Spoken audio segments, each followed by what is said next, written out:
Hi friends, இன்றைக்கி நம்ம என்ன வீடியோ பார்க்க போகிறோன்னா ரொம்பவுமே ஃபேமஸான செட்டிநாடு சிக்கன் தாங்க நம்ம இன்றைக்கி பார்க்க போகிறோம். அதுவும் என்னோடய ஸ்டைலில். வாங்க எப்படி செய்கிறதுன்றதை பார்த்துடலாம். அதுக்கு முன்னாடி தேவையான பொருட்களை பார்த்துடலாம். இதுக்கு நம்ம வதக்கி எடுத்து தாங்க நம்ம குழம்பு வைக்கணும். அதுக்கு வதக்க தேவையான பொருட்களை முதல்ல பார்த்துடலாம். மிளகு, சீரகம், சோம்பு, காஞ்ச மிளகாய், தனியா, முந்திரி, பட்டை, கிராம்பு, ஏலக்காய், தேங்காய், கல்லுப்பு, இஞ்சி பூண்டு பேஸ்ட்டு, மஞ்சத்தூள், கடுகு, நல்லெண்ணெய், வெங்காயம், தக்காளி, தாளிக்க சோம்பு, கருவேப்பிலை. இவ்வளோதாங்க நம்மளுக்கு தேவையான பொருட்கள். வாங்க எப்படி செய்கிறதுன்றதை பார்த்துடலாம். சிக்கன் இவங்க தாங்க இந்த டிஷ்ஷோட ஹீரோ. முதல்ல கடாயை பற்ற வச்சுக்கலாம்.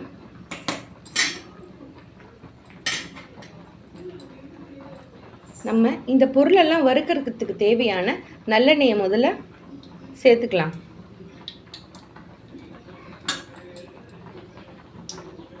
எண்ணெய் சூடான பிறகு தனியா சேர்த்துக்கலாம்.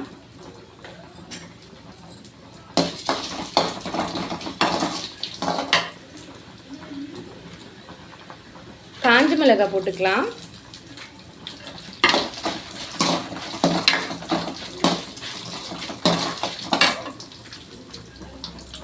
மிளகு போட்டுக்கலாம்.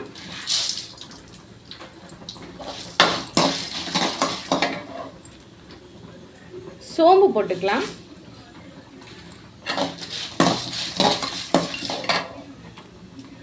ஜீரகம்,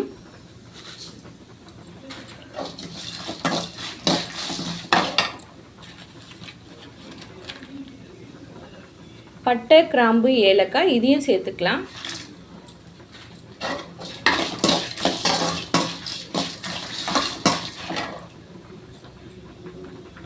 முந்திரி,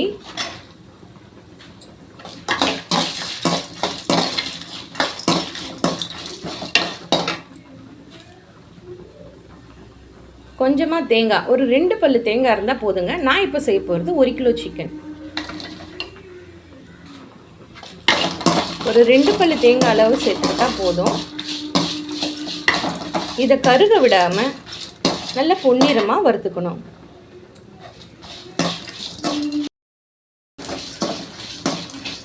இது கூடவே சின்ன வெங்காயம் ஒரு 10 பல்லு சேர்த்துக்கலாங்க. இல்லைன்னா பெரிய வெங்காயமும் சேர்த்துக்கலாம். இப்போ நான் பெரிய வெங்காயம் தான் சேர்த்துக்கிறேன். ஒரு கைப்பிடி அளவு பெரிய வெங்காயம். இதையும் சேர்த்து நல்லா வதக்கிக்கணுங்க. இதை நல்லா வதக்கி எடுத்து தனியாக ஆற வச்சு இதை பேஸ்ட் ஆக்கிக்கணும். இதுதாங்க இந்த டிஷ்ஷோட மெயின் ஐட்டம். நம்ம இதில் வேறு எந்த மிளகாத்தூளும் எதுவும் சேர்க்க போகிறதில்ல, மசாலாவும் சேர்க்க போகிறதில்ல. இதுதான் இந்த டிஷ்ஷோட மெயின் மசாலா. இதை நல்லா வறுத்து அரைச்சா நல்லா குழம்பு ருசியாகவும் இருக்கும். இந்த அளவுக்கு இதை வறுத்து எடுத்தால் போதுங்க. இதை இப்போ நம்ம ஆற வச்சு மிக்ஸி ஜாரில் போட்டு நம்ம பேஸ்ட் ஆக்கி கொண்டு வரலாம். நாம் இந்த கிரேவியை குக்கரில் தாங்க செய்ய போகிறோம். ஆமாம், இன்றைக்கி நம்ம குக்கரில் எப்படி வேகமாக செய்கிறது நம்ம பார்த்துடலாம். இதில் குக்கர் நல்லா சூடான பிறகு இதில் ஒரு 25 கிராம் இருக்கும் நல்லெண்ணெய் போட்டுக்கலாம். இந்த டிஷ்ஷுக்கு நல்லெண்ணெய் தாங்க ரொம்ப டேஸ்ட்டு கொடுக்கும். எண்ணெய் காஞ்ச பிறகு கொஞ்சமாக கடுகு சேர்த்துக்கலாம். சோம்பு சேர்த்துக்கலாம்.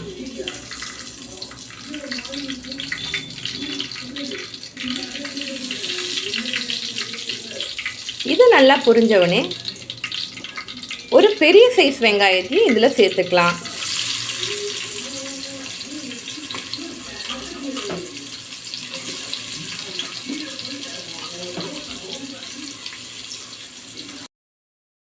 கொடுத்துக்கலாங்க.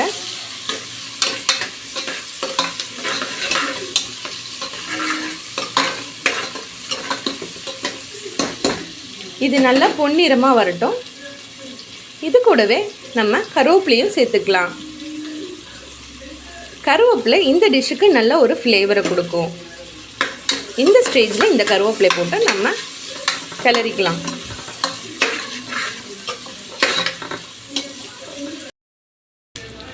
வெங்காயம் இந்த அளவுக்கு வதங்கி வந்ததும்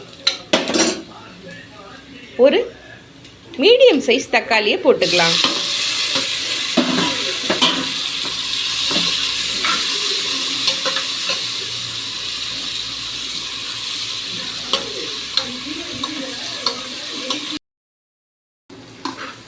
தக்காளி நல்லா வதங்கினதுக்கு பிறகு நம்ம எடுத்து வச்சிருக்க இஞ்சியும் இதிலேயே சேர்த்துக்கலாம்.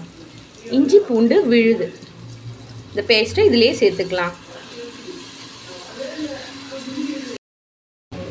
இந்த இஞ்சி பூண்டு ஒரு 3 டீஸ்பூன் இருக்குங்க. 1 கிலோவுக்கு இது போதுமான அளவாக இருக்கும். இதை நல்லா வதக்கிடலாம். இந்த தக்காளி, வெங்காயம், இஞ்சி பூண்டு பேஸ்ட்டு எல்லாம் நல்லா ஒன்று சேர வதங்கி வரணும். இந்த வெங்காயம், தக்காளி, இஞ்சி பூண்டு எல்லாம் நல்லா வதங்கி வந்ததும் நம்ம கழுவி வச்சிருக்க சிக்கனை இதில் சேர்த்துக்கலாம். இப்போ இதில் நம்ம சிக்கனை சேர்த்துக்கலாம்.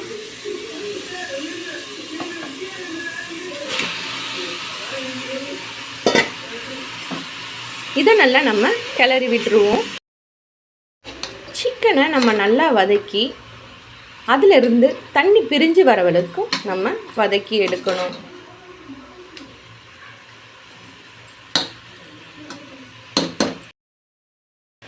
இந்த ஸ்டேஜில் நம்ம கொஞ்சம் மஞ்சள் தூளையும் சேர்த்துப்போம்.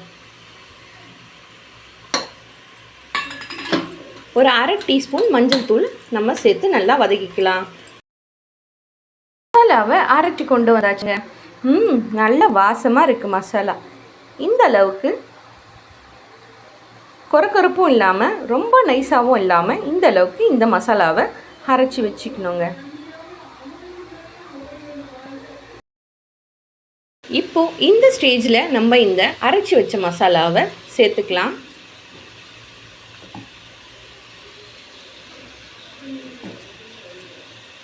நல்ல வாசமாக இருக்குங்க. இதை நல்லா கிண்டி விட்டு கொஞ்ச நேரம் இந்த மசாலா கூட ஒரு 2 நிமிஷம் வதக்கி எடுக்கலாம்.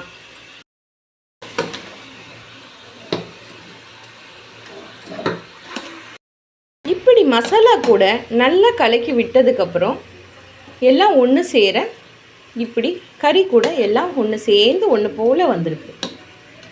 இந்த நேரத்தில் நம்ம தேவையான உப்பை இதில் சேர்த்துக்கலாம். இதை இப்போ நல்லா கிளறி விட்டு இந்த ஸ்டேஜில் நம்ம தேவையான அளவு இதில் தண்ணி ஊற்றிக்கலாம். நம்ம அரைச்சி விட்ட அந்த ஜார்லேருந்து நம்ம மீதி அந்த கழுவுன தண்ணி இதிலே போட்டுக்கலாம். மசாலா வேஸ்ட்டாக போகாமல்.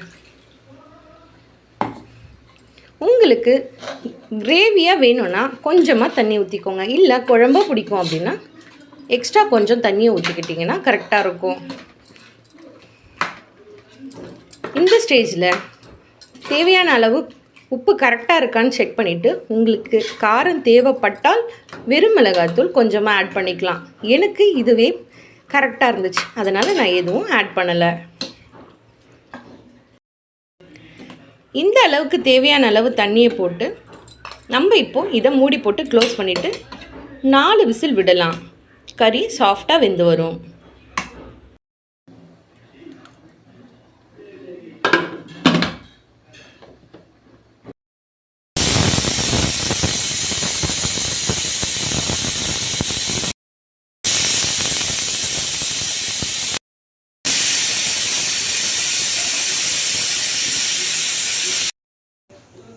நாலு விசில் வந்துருச்சுங்க.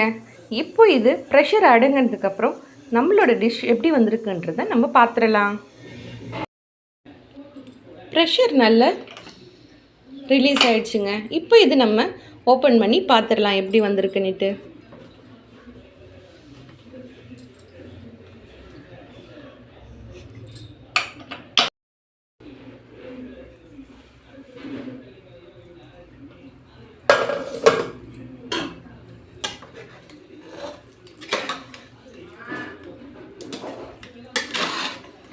சிக்கன் நல்லா வெந்து நல்லா வந்திருக்குங்க. இந்த மாதிரி நம்ம குழம்பாகவும் வச்சுக்கலாம், இல்லை தண்ணி கம்மியாக வச்சு நம்ம கிரேவியாக வச்சாலும் இன்னும் ரொம்ப நல்லாயிருக்கும். இன்னும் சுக்கா மாதிரி இந்த மசாலாவில் செஞ்சு சாப்பிட்டாலும் ரொம்பவே நல்லாயிருக்கும். இன்றைக்கி என்னோடய தேவைக்காக நான் இந்த மாதிரி குழம்பாக மாற்றிருக்கேன். நீங்களும் இந்த மாதிரியான டிஷ்ஷுங்களை நிறைய பார்க்கணுன்னா என்னோடய சேனலில் like and share and comment பண்ணுங்கள், சப்ஸ்கிரைப் பண்ணிக்கோங்க. இந்த மாதிரி நிறைய டிஷ்ஷஸ் நான் உங்களுக்காக செஞ்சு தர காத்துட்ருக்கேன். இதை நம்ம இப்போது பசங்களுக்கெல்லாம் ஷேர் பண்ணி எப்படி வந்திருக்குன்றதை கேட்டுடலாம். ஆனால் நல்லா வந்திருக்குங்க, அமோகமான வாசனை வந்திருக்கு. ஓகே, இந்த வீடியோ உங்களுக்கு பிடிச்சிருக்கோம். பாய்.